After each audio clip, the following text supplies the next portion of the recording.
All right, welcome in, folks. This is FST, Fantasy Sports Today. My name's Matt Striker. His name's Joe Pisapia, and this is the place to give you everything you need in order to dominate. Fantasy baseball, we've got you covered. Fantasy football, yup, we're the first to the dance to give you the information. You don't have to wait. It happens here. It happens today. It happens now. Joe Pisapia, the author of the Fantasy Black Book series. We're going to dive into some baseball injuries. We're going to talk about some places you can go to try to attack the holes that you make, and then we're going to talk football. I'm excited, Joe. What's up?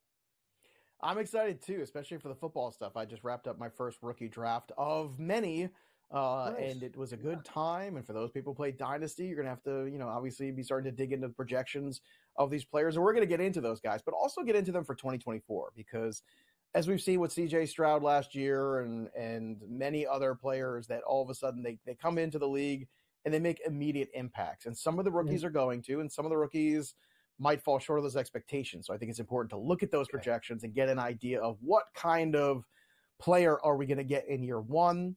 Despite the fact some of these guys have incredible talent, it's not just talent, it's situation that matters so much. Just ask Bryce Young about how much situation matters, because it does. Ooh. Exactly. But yeah, let's get to the baseball here. Back to baseball for a second. Garrett Cole is targeting a mid-June return. So, Matt, there you go. That's exciting stuff for all those people who drafted Garrett Cole on a discount and are still waiting. Red Sox put Masataka Yoshida on the 10-day IL.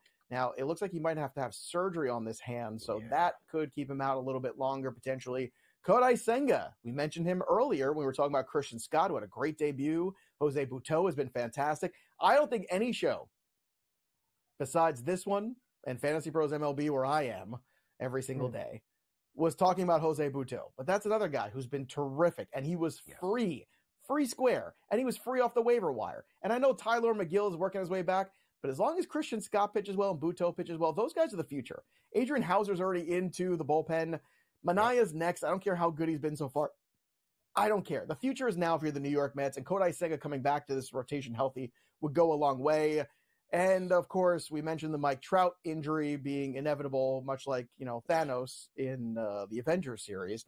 Byron Buxton injuries are also inevitable. He will undergo an MRI this weekend on the injured right knee. Classic Byron Buxton, folks. I don't know what you're trying to do. If you keep banging your head against the wall, eventually it's going to just keep hurting.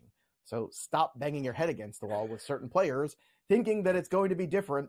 It's not. It's like an abusive relationship. You need to get rid of this toxicity in your life and draft different players.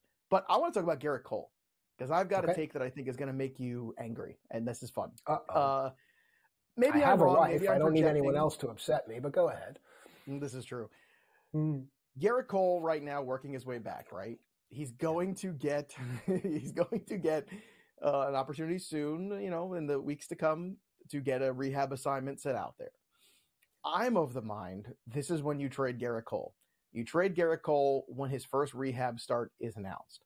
My reasoning is this. You trade him because of all that could still go wrong.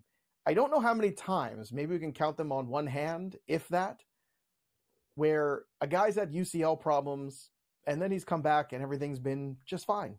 I mean, we've been through this dance with Jacob deGrom. We've been through this dance with pretty much every pitcher in Major League Baseball at some point. Right. Well, the only one that I can think of is Masahiro Tanaka. But Masahiro Tanaka was also never the same pitcher after that. Yeah. It's not that different, I guess. So I guess here's my point. I'm looking at him potentially going on that rehab start and something happening on one of the rehab starts. I'm looking at him coming back, pitching 2 starts, and then having the issue flare up again at the Major League level. I'm seeing all the downside. Now, I know the upside is the best pitcher in baseball, but that to me is a huge question mark. Not to mention, you're in a spot here where it's mid-May. You could get somebody for the next month and then the next 4 months after that and take away the risk of Garrett Cole. Garrett Cole looms as one of the biggest assets in Major League Baseball and in fantasy baseball. But is he an asset that you want to hold on your roster, or do you want to sell off before the worst could happen? Matt, what do you think? Yeah. Okay, so this is fantastic, and I love when we have these conversations unscripted and organic. Garrett Cole for Julio Rodriguez. Garrett Cole for, I'm trying to think of the type of players that are struggling, and then the manager would have the mindset to say yes. Because if you're the Garrett Cole manager that had the mindset to keep him. That means you've had to go out now and already reestablish your staff. So Cole is only going to make it better. So to Joe's point, if you can rebuild your staff, sans Cole, without Cole, and go out and get you're selling the prospect of hope. What Joe is doing is selling the prospect of reality of all the things that could go wrong. So it's the yin and the yang. You need to look at the team, the manager, look at the manager's previous moves. There's a lot of things you have access to as a season-long fantasy manager that can help inform your decisions. It doesn't make me angry, Joe, because you, of all people, have shown me how important it is to be savvy. It's not cruel, it's not manipulative, it's just savvy. And that's why you watch networks and shows like this. It's smarter here because of people like you. I mean, if you could get Corbin Carroll for Garrett Cole, would you do that trade? Am I the Cole manager or the Carroll manager? I'm the Cole manager. Mm-hmm. I'd have to look at my team, and I want more back than just that. The Corbin Carroll. Well, maybe I'll give you Savali too. I guess Savali and Carroll for Cole. I'm still going to be saying no because of the amount of capital I've put into what Cole means. And think about this: if I'm trading Cole to you, I'm telling you he has value. And you're saying Savali and Carroll. I turn over those baseball cards and I cover the names. I'm lying to myself and to you if I make that deal. I get fleeced, I think. What about if I upped it to Bobby Miller and Corbin Carroll? I'm still going to say no because because of the same reason. But because of the same reason with Carroll is there's not enough evidence to the contrary against Cole. This is fun. It is, but I think at the end of the day, what you have to look at here is the downside. Again, I think the perfect lesson just got beat over the head to us this week with Mike Trout, which is, you think it's safe to go out and Mike Trout again, except it's not. And maybe Garrett Cole comes out there and maybe he throws, 15 starts here or 12 and a half starts this year, something in that range. Okay, if the over-under is on 12 and a half, I'm taking the under on the UCL. I'm just taking it. I mean, history has told us to take it. And I understand, I think he's trying to pitch through it for the best of the Yankee organization. Like he's trying to be that guy, to be that leader, and that's very honorable. But as a Met fan that lived through the Jacob deGrom years, I'm telling you right now, it's not going to work out. It might work out for a few starts until all of a sudden, Garrett Cole is grabbing his arm, and then off he walks, and then so goes your fantasy season. I'm saying if you can get something better or something that of the least value, as Matt's talking about, I would strongly consider doing that in the next few weeks before we get to rehab starts, because that's where we're going to, and that's where everything starts to possibly go wrong. Now, speaking of rehab starts, Max Scherzer is going to make another rehab start this week, but that's kind of been put on hold. We'll talk more about that in a second. Christian Javier began a minor league rehab assignment this weekend.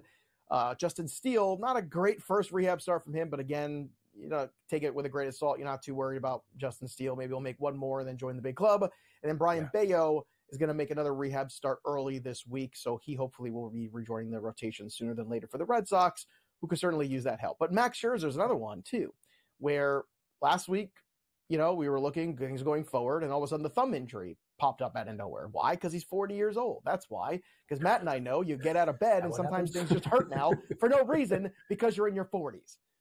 Now, Max Scherzer is in a holding pattern. The thumb hasn't gotten worse, but it hasn't gotten better.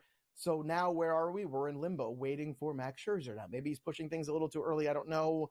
But this is part of the situation you have to take into account. Last year, he was brilliant for the 27 starts that he pitched. 152 innings, 174 strikeouts, 45 walks. Now, the ERA was a little higher for Max Scherzer, 3.77, but the whip was at 1.12.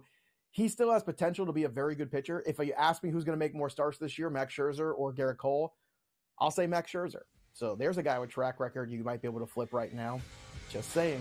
We come back. More baseball. We return. Who to grab off the waiver wire, we'll tell you right after this.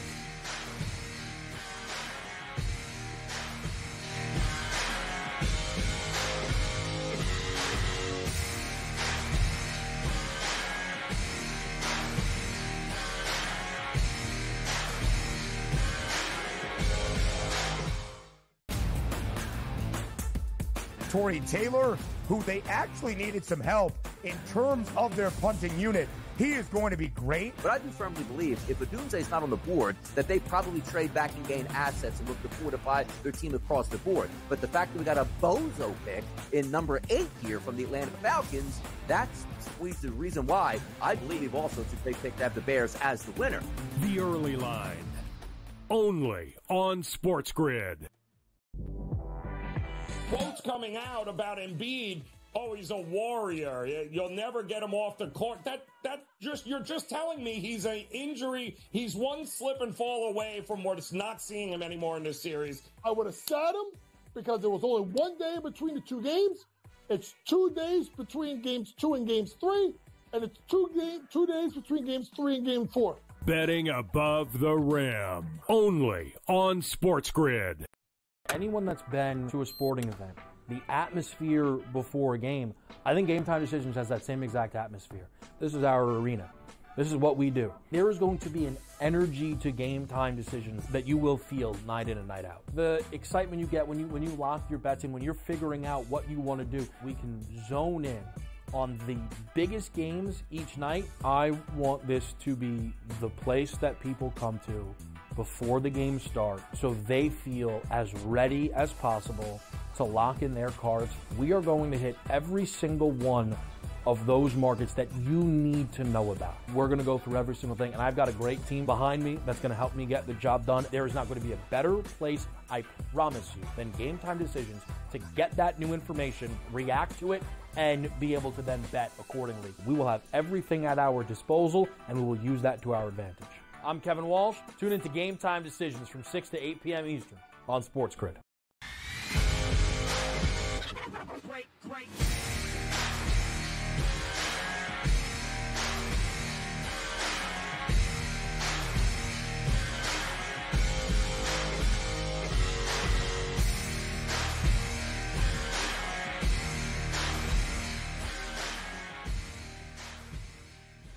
All right, welcome back into FST Fantasy Sports Today. Matt and Joe with you here, giving you everything you need in order to dominate. Still talking a little baseball, but there is football right around the corner right here on this show within this hour. I promise you that.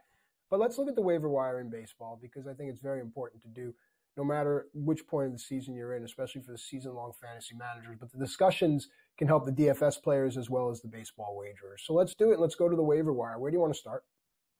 Well, I think we have to start in Los Angeles, but not with the Dodgers, with the Angels, because believe it or not, there was a good story before Mike Trout got hurt, and the good story was Joe Adell. Joe Adell, for years and years, was a prospect we've been waiting on patiently, only to be disappointed time and time again. But I think we get a little bent out of shape a little bit too quickly when it comes to Joe Adell, because Joe Adell is still pretty young. And so far, the year has been pretty good for him. He's got 4 homers. He's got 5 stolen bases at 316. Now, the strikeouts are always going to be an issue for him. As we saw the other day, he struck out 4 times in one game, of course, the day after Mike Trout went out of the lineup. But he is rostered in 57% of leagues right now. And he's a player that probably should be more like 85% rostered because there is that upside. He was hitting very well, at times in AAA in his career. He has shown you that he has the power, speed, availability. Batting average, probably not a 316 hitter. That's probably not who Joe Adell is. But if Joe Adell can hit 260 and give you the power and the speed, well, guess what? That's something that can help fill in that gap for Mike Trout or for other players potentially who are out in your lineups. So I'm not saying he's a replacement for Mike Trout. Almost nobody off the waiver wire is going to be. But if you're looking for somebody to fill an outfield spot, Joe Adell is going to get playing time now every day for sure because Mike Trout is gone. So that's a positive. So you don't have to worry about that. The leash is going to be long because they have no other options. So if he struggles, you don't have to worry about him getting sent down like he has time and time again. But the power's there, the speed's there. Just as long as the contact maintains, that's what you're looking for. Better contact skills from Joe Adell. At the end of the day, that is the most important thing that you could possibly get from him.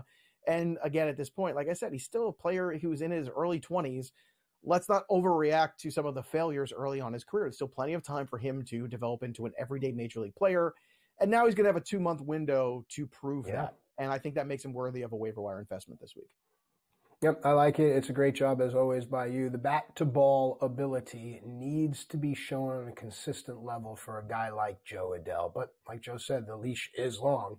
All right, let's go now to a pitcher, and it's a White Sox. And a lot of people forget that there are 30 teams in the league. And just because some, a third of them are going to be less than competitive doesn't mean that there's value in certain places. What do we like? Yeah, well, we like Eric Fetty, and I know he got beat around a little bit yesterday, but that's kind of the first time that's happened. So I want to take a bigger picture approach to him because, yeah, it is the White Sox, and yes, win potential is going to be limited there for him. However, if you look at what he's done so far this year, it's been pretty good. If you just take away the White Sox label and you just take away the name Eric Fetty, and I tell you, do you want a pitcher over 7 games and 39 innings that has 41 strikeouts, 14 walks, a 3.46 ERA, and a 1.18 whip? You're going to say, of course I do. Well, that guy's Eric Fetty. And that whip and ERA are a little higher after yesterday's outing, which wasn't great. So the good news here is that bad outing is probably going to maybe shy away a couple people.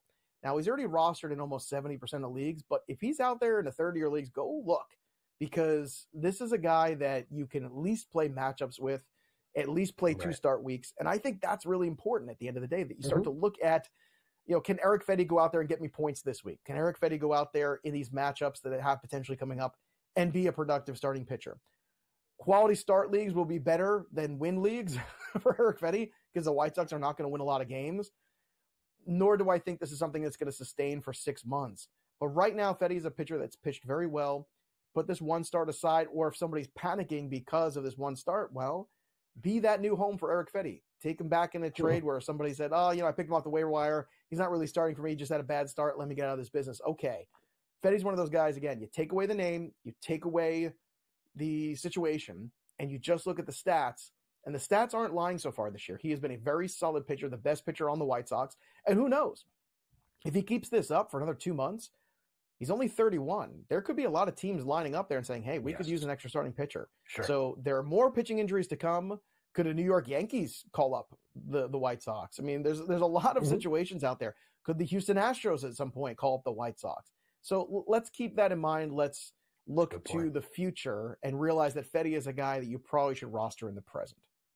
Yeah, a lot of good stuff there from Joe, and I just want to add for DFS players and for wagerers as well, when you're trying to play matchups with a pitcher, one of the most effective tools you can use is the internet. Look at a pitcher's pitch usage, see which pitches he uses more than others, and then go to the team against which he's playing and try to find the run value. Try to see if there's anyone in that lineup that excels against that pitcher's mix, and you can try to find really good matchups. You're always looking for teams that have blue, teams that do not excel against that pitcher's matchup. All right, let's go to Colorado, where everything just sometimes seems red, depending. There's some hope coming, huh? What do you like? Well, look, Nolan Jones went on the IL finally with the back issue. I think the back issue is why he was so bad in the month of April, and he was just trying to play through it. So, go get healthy, Nolan Jones, and come back and go back to being the 2020 guy we saw last year. But in the interim, Jordan Beck's going to get the call-up, and Jordan Beck has been very impressive. He had a 1,000 OPS with 5 homers and 5 steals at AAA this year. Now, it's in the PCL, so yeah, you take it with a grain of salt because those are PCL numbers. Right. But he's available in 70% of leagues right now. So Jordan Beck, another guy, if you are looking to fill the gap here with Mike Trout's injury, maybe Jordan Beck can do that for the next 2 to 3 weeks.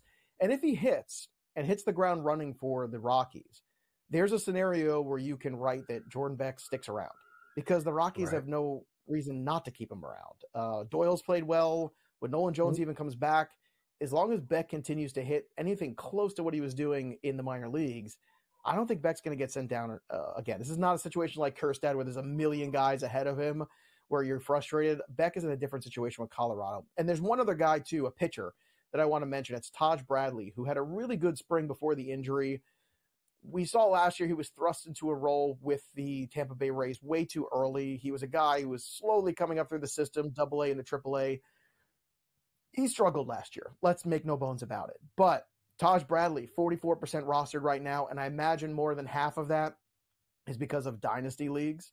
So realize that if you're in a redraft league, there's a good chance Taj Bradley's available. He's making his rehab starts now. He has an electric fastball. He has the ability to give you strikeouts.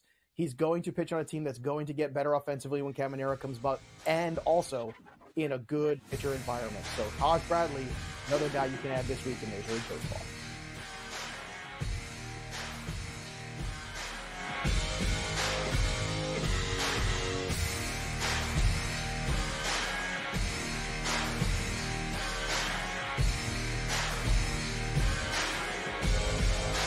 When it comes to betting on sports, injuries matter, and Sports Injury Central has you covered all year long with expert injury analysis and injury-based picks for the NFL, NBA, and MLB. Our former pro sports doctors have unmatched experience to analyze every injury so you know the impact of the player, team, and their upcoming matchup. Whether it's articles, podcasts, player insights, or our patented injury scores, Sports Injury Central will help you keep up with your fantasy team and make more informed wagers. So make sure you follow Sports Injury Central and gain an edge at sixscore.com.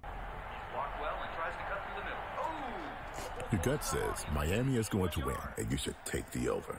Your gut also said your NFT selfies would only go up in value. They didn't. But your head is on SportsGrid and knows the QB is in concussion protocol. The backup has a 45 QBR against the zone coverage. The New York D has the most sacks in the league. So yeah, trust your head. It's smarter to be on SportsGrid. Anyone that's been to a sporting event, the atmosphere before a game, I think Game Time Decisions has that same exact atmosphere. This is our arena. This is what we do. There is going to be an energy to Game Time Decisions that you will feel night in and night out. The excitement you get when you lock your bets in, when you're figuring out what you want to do, we can zone in on the biggest games each night. I want this to be the place that people come to before the games start so they feel as ready as possible to lock in their cards. We are going to hit every single one of those markets that you need to know about. We're going to go through every single thing, and I've got a great team behind me that's going to help me get the job done. There is not going to be a better place, I promise you, than Game Time Decisions to get that new information, react to it, and be able to then bet accordingly. We will have everything at our disposal, and we will use that to our advantage. I'm Kevin Walsh. Tune into Game Time Decisions from 6 to 8 p.m. Eastern.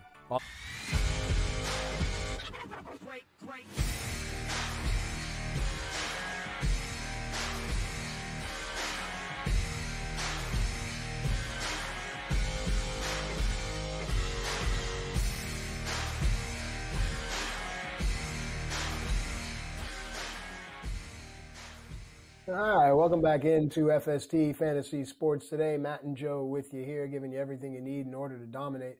Now, I know wagerers, you know wagerers, and the baseball bettor is a very fickle beast. And one of the favorite things to go for is the futures. But when you're looking at Rookie of the Year, in the American League and the National League, for the futures, I mean, I still say it's wide open. But, Joe, I think you have an inside track. So let's start with the American League here, and let's take it from there. Joey Futures is back, ladies and gentlemen. Look, this is the one spot, I think, in the last couple of years. I mean, last year we had the Gunnar Henderson, Corbin Carroll combo bet that we made. We had the Bryce Harper 30-1 a couple years ago. We had the Justin Verlander Cy Young at 25-1. Like, we have nailed some big ones here. And it looks like we're going to do it again with Shota Imanaga, because Imanaga is at the top of the NL Rookie of the Year race. And we talked and had the discussion, is Shota Imanaga a better investment at his cost in fantasy than Yamamoto? And I thought the answer was probably yes. Now, Yamamoto's been very good after a rocky first few outings, but still, if you look at the return on investment right now, I mean, Shota Imanaga has got a .78 ERA, a .75 whip. He has 5 wins. He has been unhittable. He's been incredible. 22 hits in 34 innings for him. And Imanaga, if you look at where things started here at plus 1350, that's where we got it, in the plus 1300 range. We did the preview back in March, right before the start of the season. And Imanaga, I thought, was the best guy on this list potentially. Yamamoto was, the guy who was ahead of everything. But if you look now, Shota's at the top at plus 350. And he's at the top for a reason. He pitches for a very public team. The Chicago Cubs are going to get a lot of publicity here. The Cubs are going to be in this thing. I know when Cody Bellinger comes back healthy, that's going to be a huge thing. Remember, in the next month, they're going to add Justin Steele and Cody Bellinger back. The Cubs are going to be around. The Cubs are going to be very interesting. And Shota Imanaga so far has shown you he has that skill that seems to be lacking in Major League Baseball, which is he pitches. He doesn't throw. He's not trying to throw the ball through a barn door. He changes location. He changes speed. He's going north-south, east-west. He looks like basically he's got you in the palm of his hand at all times. And I think it's going to take the major leagues a longer time to adjust to him. Now, he's not going to keep pitching at this. It's eventually the ERA is going to come up. The whip's going to come up. That's the nature of the beast. But I don't think it's going to soar. I don't think we're going to look up in June or July and all of a sudden Shota Imanaga's got a 4 ERA. I don't think that's happening anytime soon. So Imanaga, I'm not saying the ship has sailed. You can still get 3-1 on it, but I don't know how long it's going to stay there. So it's an interesting time to go for that 3-1.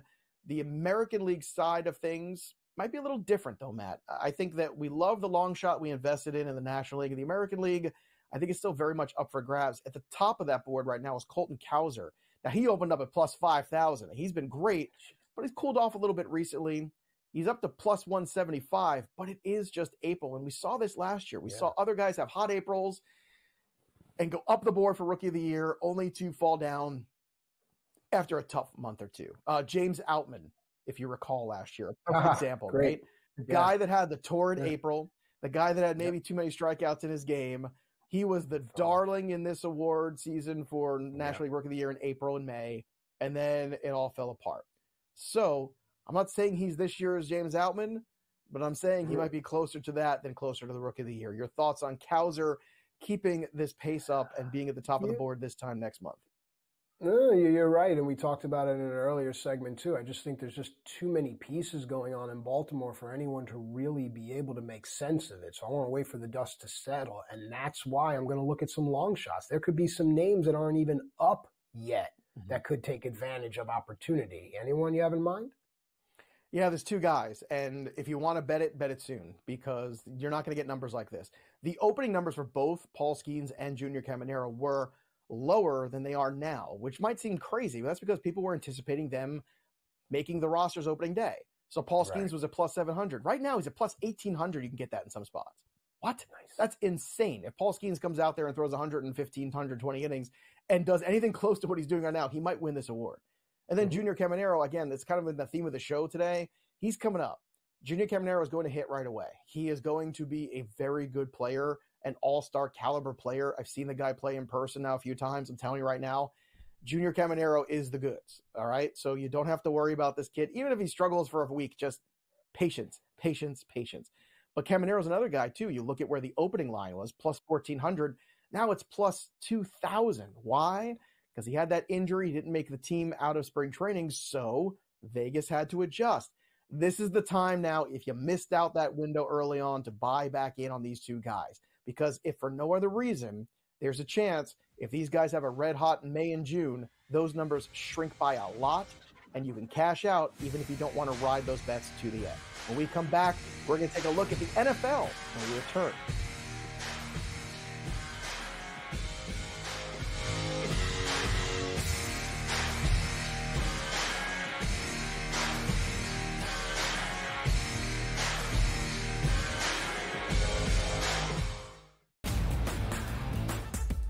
Tory Taylor, who they actually needed some help in terms of their punting unit. He is going to be great. But I do firmly believe if Odunze is not on the board, that they probably trade back and gain assets and look to fortify their team across the board. But the fact that we got a bozo pick in number 8 here from the Atlanta Falcons, that's the reason why I believe also they picked to have the Bears as the winner. The Early Line, only on SportsGrid. Quotes coming out about Embiid. Oh, he's a warrior. You'll never get him off the court. You're just telling me he's an injury. He's one slip and fall away from not seeing him anymore in this series. I would have sat him because there was only 1 day between the two games. It's 2 days between games 2 and games 3, and it's 2 days between games 3 and game 4. Betting above the rim, only on SportsGrid. Anyone that's been to a sporting event, the atmosphere before a game, I think Game Time Decisions has that same exact atmosphere. This is our arena. This is what we do. There is going to be an energy to Game Time Decisions that you will feel night in and night out. The excitement you get when you lock your bets in, when you're figuring out what you want to do, we can zone in on the biggest games each night. I want this to be the place that people come to before the games start so they feel as ready as possible to lock in their cards. We are going to hit every single one of those markets that you need to know about. We're going to go through every single thing, and I've got a great team behind me that's going to help me get the job done. There is not going to be a better place, I promise you, than Game Time Decisions to get that new information, react to it, and be able to then bet accordingly. We will have everything at our disposal, and we will use that to our advantage. I'm Kevin Walsh. Tune into Game Time Decisions from 6 to 8 p.m. Eastern on SportsGrid.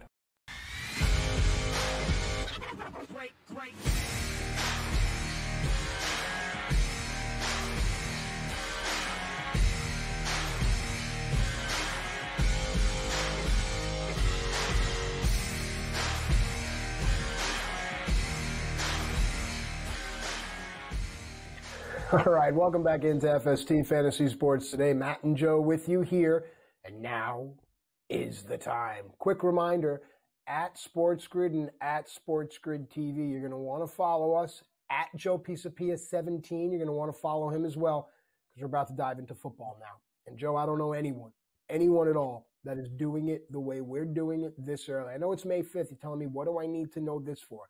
I promise you, the stuff that Joe talks about now will come up again in September. You're going to be hearing all of it in the end of the summer and right up until the early fall. Joe was with it first, and Joe's going to have the stuff that no one else has. So let's start here. We are going to do NFL rookie projections. I think we should start at the biggest name, at least from an excitement perspective, in my opinion, outside of a quarterback. But I'll let you take the lead here. Where are we going? Yeah, it's Marvin Harrison Jr. And Marvin Harrison has got the Hall of Fame bloodlines. He's got more size than his daddy had. And he landed in a good situation with the Arizona Cardinals. So what we're trying to do here today in this segment is really look at the value of these guys in Dynasty, in redraft, but also in some of these best ball leagues. So people are drafting best ball now. A lot of startup Dynasty leagues are happening, and a lot of rookie drafts are happening. Now, if you're in a Superflex league, probably the quarterbacks will go first, or some amalgamation of Marvin Harrison, Caleb Williams, Jaden Daniels. But if you're just in a single quarterback Dynasty league, Marvin Harrison should be the first guy off the list. And I think the reason is, you look at these projections here from Fantasy Pros, and all the projections we're looking at are from Fantasy Pros today. These are really good. I think these are spot on for 2024. 86 receptions, 1,169 yards, 6 touchdowns. Now, that is a really strong baseline. I think this is maybe worst case scenario. I think there is even room for more. I think what's baked into this being a little bit on the conservative side even is the health of Kyler Murray, which perpetually sometimes is up in the air because he's a smaller player, and sometimes he gets hit around and misses some time. So what does that look like when he's not in there? But besides Trey McBride, there is no other spot for targets to really go to here in this offense. It's Marvin Harrison every single day. So Harrison's in a unique situation. He is an alpha wide receiver who is being drafted into a situation with a good quarterback and the opportunity for alpha level targets. That's the perfect storm. That's what we want. So if you look at him right now in the expert consensus rankings on Fantasy Pros, he is actually a wide receiver 1 already. He is number 11 overall, ahead of Chris Olave, but behind Devontae Adams. And I got to tell you, Matt, that feels about right to me. Behind him, not just Olave, but Mike Evans, Deebo Samuel, Drake London. Now, I'm higher on Drake London this year than a lot of other people because of that Kirk Cousins factor. And I think London's going to have a fantastic season. So if you want to put London ahead of Harrison, I'm okay. Or if they're 11 and 12, I'm okay with that.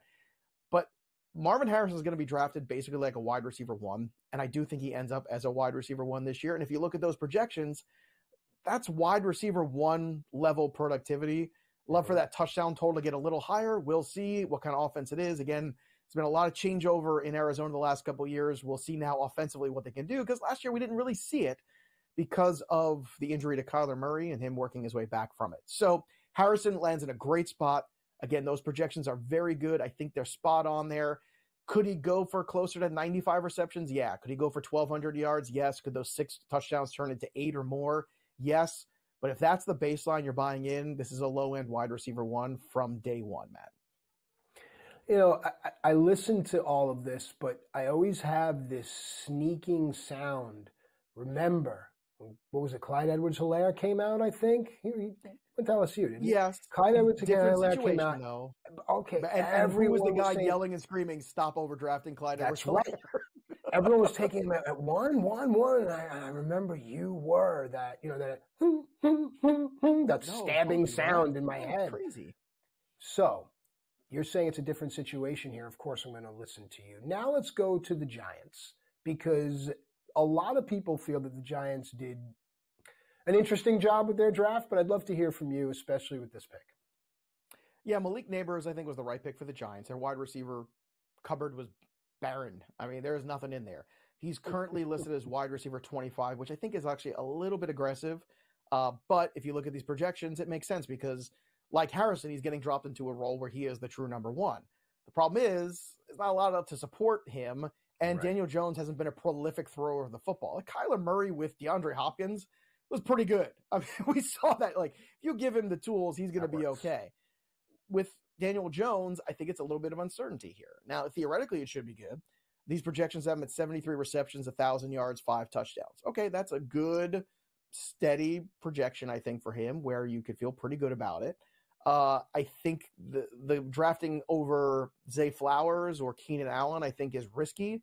Christian Kirk is another guy, too. I think is going to get a ton of targets. I think he's a safer investment.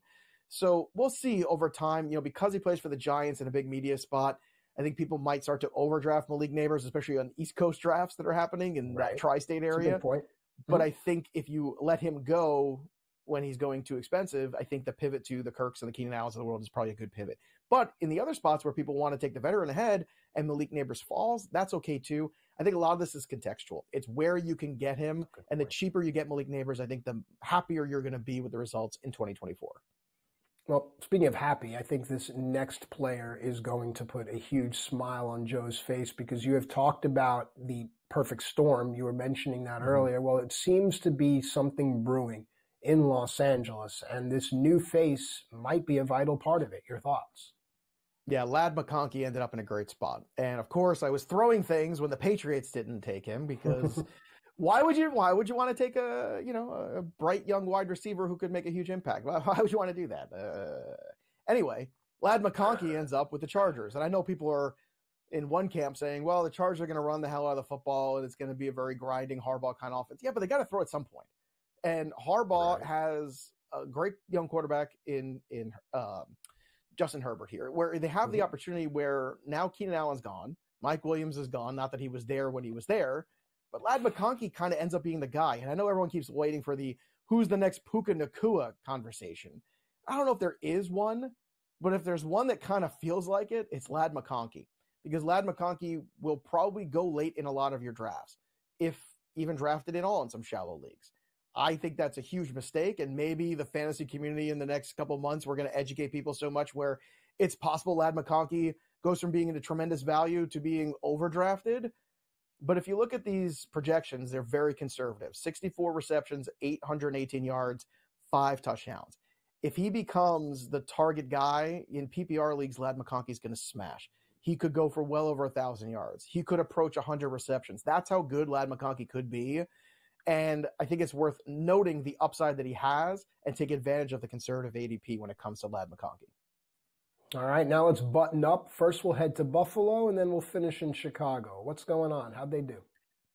So Keon Coleman was drafted by the Buffalo Bills, and with Stephon Diggs moving on to the Texans, there's an opportunity here for Keon Coleman to step in and get a lot of the target share. The problem is with Kincaid and Khalil Shakir and some other names in there, they've said that we want Josh Allen to find the open man and take the next step in his development of a quarterback. So there's a situation where Keon Coleman could disappoint. And I think it's kind of baked into these projections from Fantasy Pros. 57 receptions, 788 yards, 5 touchdowns. That sounds about right. And it sounds like a disappointment considering, I think, what some people's expectations are going to be. Josh Allen's the best, fantasy quarterback. He's got a new young wide receiver. He's going to smash. Well, maybe not. Like maybe it's a little bit more of a grind for him to get there. Not saying Keon Coleman isn't talented. He is. But it doesn't necessarily mean he's going to go in there and see the same kind of target share that I think Ladd McConkey is going to see, or a Marvin Harrison on the very high end of the spectrum. And then there's Rome Odunze, who feels very much like this year's Jackson Smith and Jigba from last year. Very talented wide receiver, but in the depth chart, he's behind. He's behind guys like Keenan Allen, like DJ Moore. That's a problem. So unless there's an injury to one of those guys, look, Caleb Williams is a talent. Rome Odunze is going to have some moments. But I think these projections there, 57 receptions, 811 yards, 5 touchdowns, I think these are actually a little aggressive considering who's ahead of him and considering it's tougher to throw the football in Chicago. They've never had a quarterback throw for 4,000 yards in a season. It'd be great if Caleb could be that guy in year one. But let's temper those expectations when it comes to Odunze. When we come back, we're going to take a look at the rest of the fantasy lot of the rookies.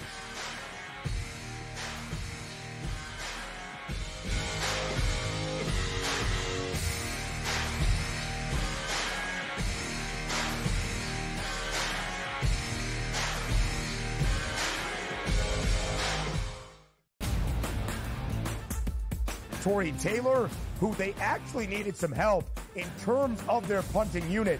He is going to be great. But I do firmly believe if Odunze is not on the board, that they probably trade back and gain assets and look to fortify their team across the board. But the fact that we got a bozo pick in number 8 here from the Atlanta Falcons, that's the reason why I believe also it's a great pick to have the Bears as the winner. The Early Line, only on SportsGrid. Quotes coming out about Embiid. Oh, he's a warrior. You'll never get him off the court.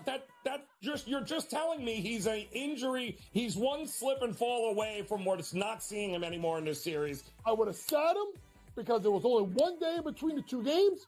It's 2 days between games 2 and games 3, and it's 2 days between games 3 and game 4. Betting above the rim, only on SportsGrid. Anyone that's been to a sporting event, the atmosphere before a game, I think Game Time Decisions has that same exact atmosphere. This is our arena. This is what we do. There is going to be an energy to Game Time Decisions that you will feel night in and night out. The excitement you get when you lock your bets in, when you're figuring out what you want to do, we can zone in on the biggest games each night. I want this to be the place that people come to before the games start so they feel as ready as possible to lock in their cards. We are going to hit every single one of those markets that you need to know about. We're going to go through every single thing, and I've got a great team behind me that's going to help me get the job done. There is not going to be a better place, I promise you, than Game Time Decisions to get that new information, react to it, and be able to then bet accordingly. We will have everything at our disposal, and we will use that to our advantage. I'm Kevin Walsh. Tune into Game Time Decisions from 6 to 8 p.m. Eastern on SportsGrid. Great.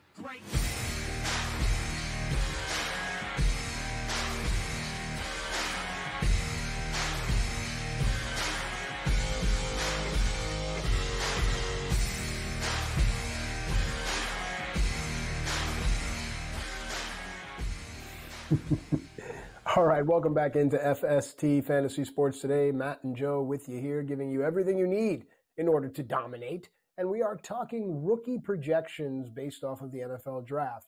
And if there's one person on the face of God's green earth with whom we have this conversation, it is Joe Pisapia, the author of the Fantasy Black Book series.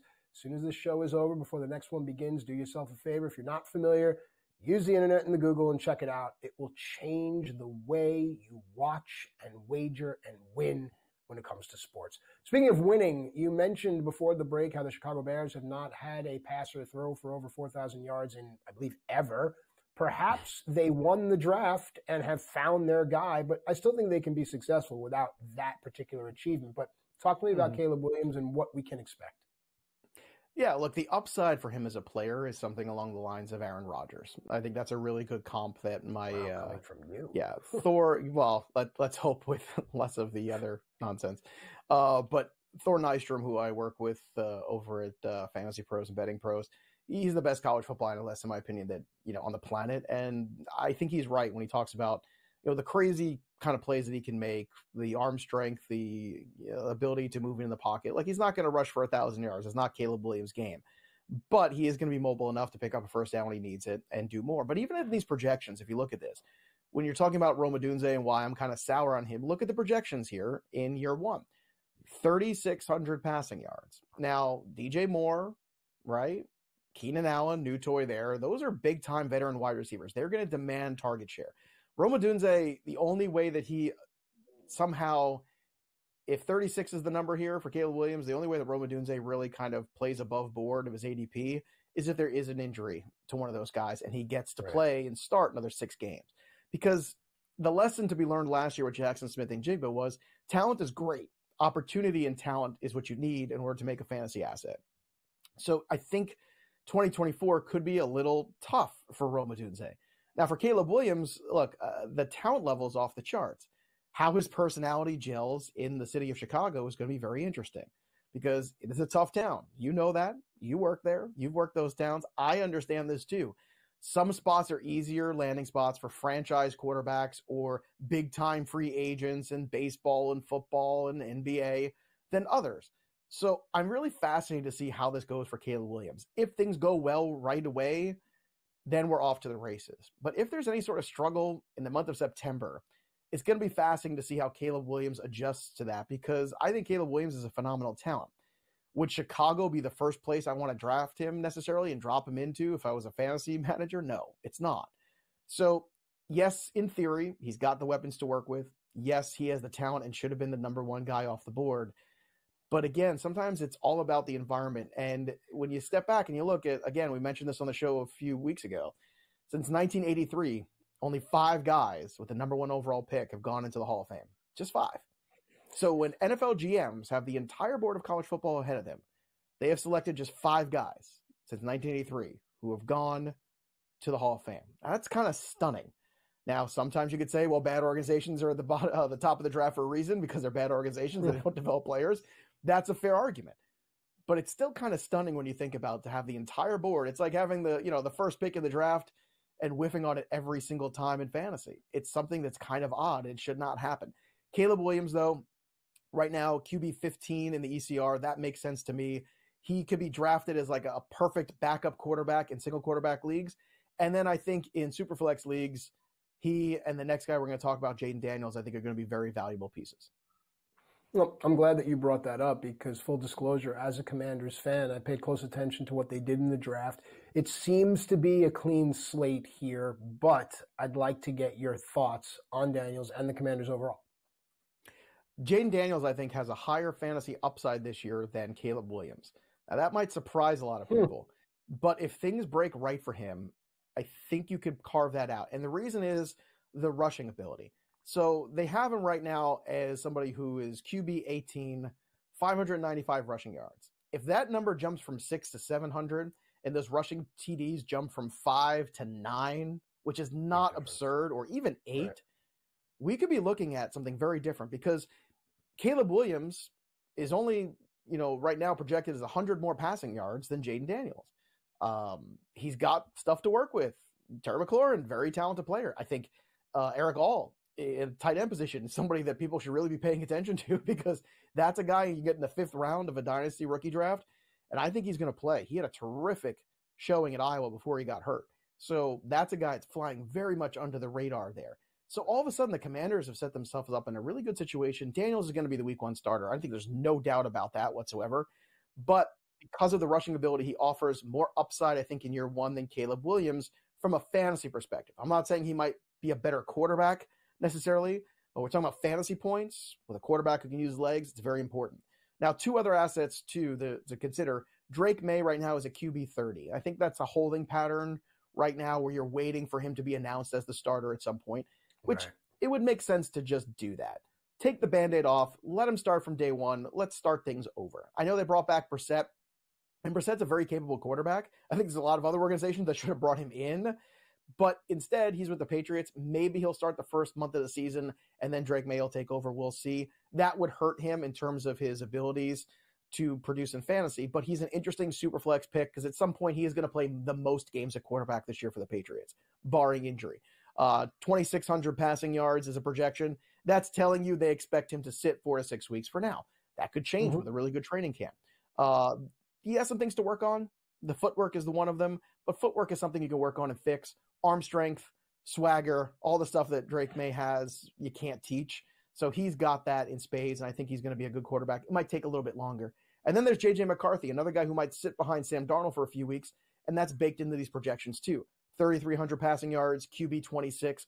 Why people are more excited about J.J. McCarthy over Drake May is one clear answer, which is Justin Jefferson. When you have Justin Jefferson, Jordan Addison, and hopefully a healthy returning TJ Hawkinson at some point, J.J. McCarthy has a lot of fantasy upside.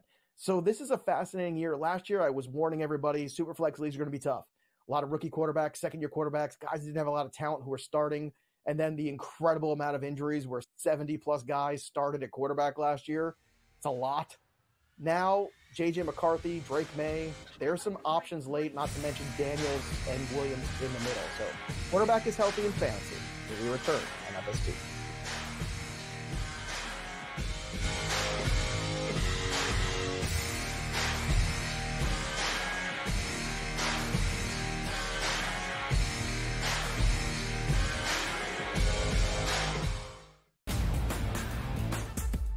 Tory Taylor, who they actually needed some help in terms of their punting unit. He is going to be great. But I do firmly believe if Odunze's not on the board, that they probably trade back and gain assets and look to fortify their team across the board. But the fact that we got a bozo pick in number 8 here from the Atlanta Falcons, that's the reason why I believe also they picked out the Bears as the winner. The Early Line. Only on SportsGrid. Quotes coming out about Embiid. Oh, he's a warrior. You'll never get him off the court. You're just telling me he's an injury. He's one slip and fall away from not seeing him anymore in this series. I would have sat him because there was only one day between the two games.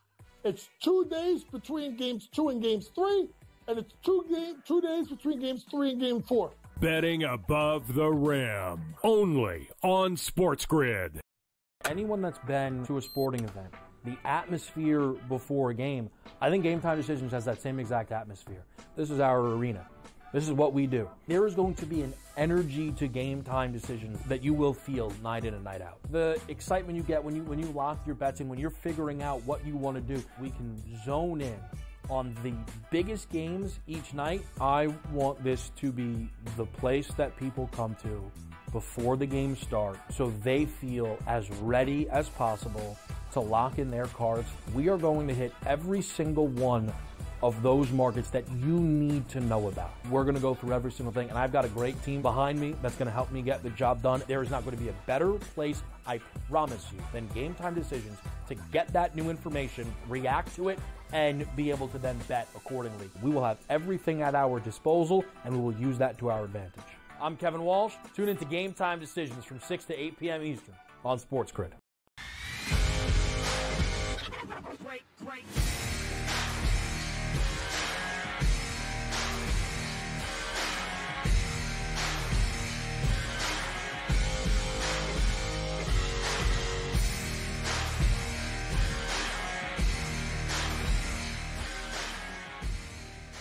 All right, welcome back into FST Fantasy Sports Today. Matt Striker and Joe Pisapia with you here.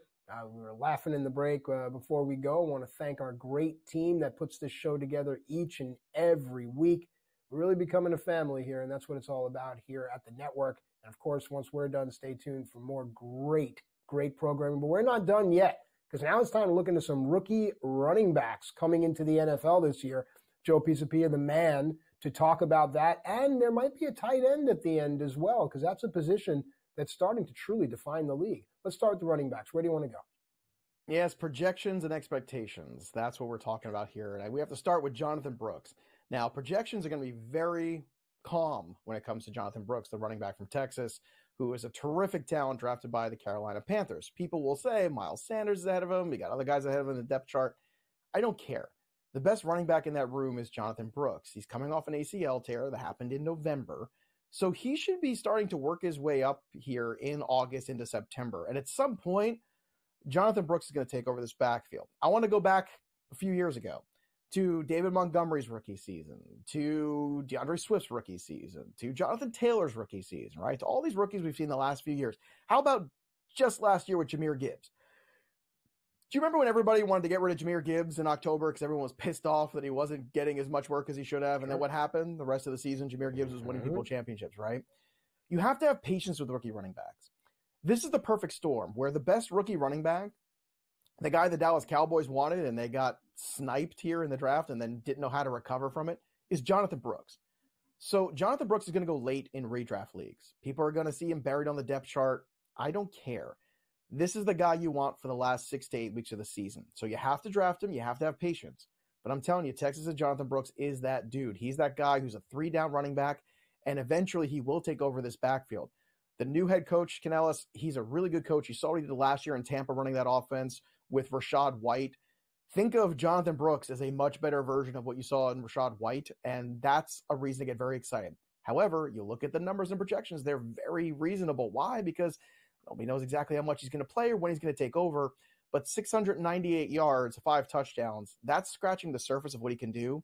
And if you factor in to him doing that over a 6-week span towards the end of the season, or 8-week span even, all of a sudden we're talking about a guy that is going to be very useful. So instead of going early draft capital and running backs, start with guys like Jonathan Brooks. I think it's going to be a much safer path. All right. Now, that advice can continue on because there's another running back here. Now, Arizona did really well. I think everyone's going to be looking at the shiny piece they got. They could be overlooking someone in the backfield, no?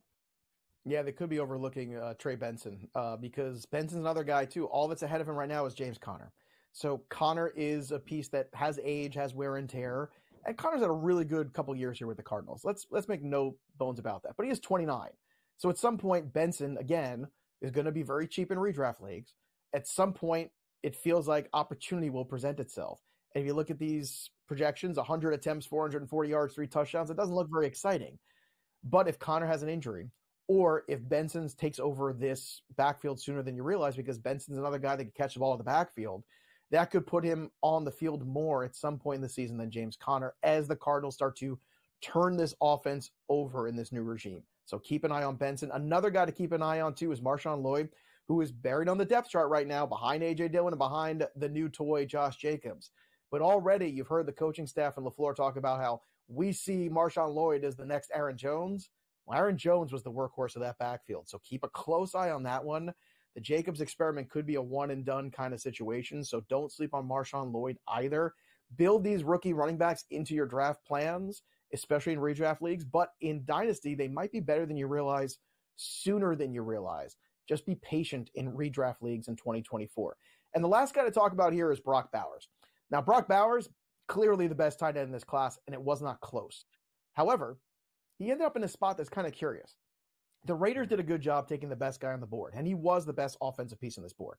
But he is behind in terms of target share of Devontae Adams, probably Jacoby Myers too. They already drafted Michael Mayer, so they're maybe going to run a lot of 12 personnel. I don't know. Maybe you're going to get Brock Bowers working H-back, working in the slot more, working outside, and that's very possible. 55 receptions, 644 yards, 4 touchdowns. That's underwhelming. He's being drafted as tight end 12. I don't know if he even gets there this year, but he makes for a very interesting buy low in Dynasty next year. But I think you should temper your expectations with Bowers in 2024 because it could be a situation with that quarterback room that he's got in Vegas this year. All right, that'll do it for us, but the story of the game goes on. For Matt Striker, I'm Joey P.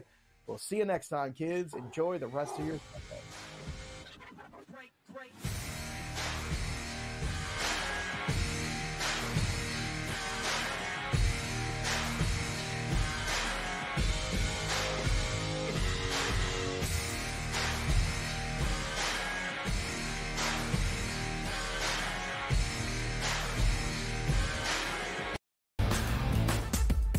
To the 2024 Stanley Cup odds, the Hurricanes remain the favorite, followed by the Panthers and the Rangers. Interesting that they all are coming from the similar side of the bracket. While the Oilers have the top-end talent, I still don't think they have enough depth, and Stuart Skinner does not scare me in depth. So I will take a long series from the Oilers and the Kings, and ultimately I think the Stars are the ones coming out of the West for the Stanley Cup. The Early Line, only on SportsGrid.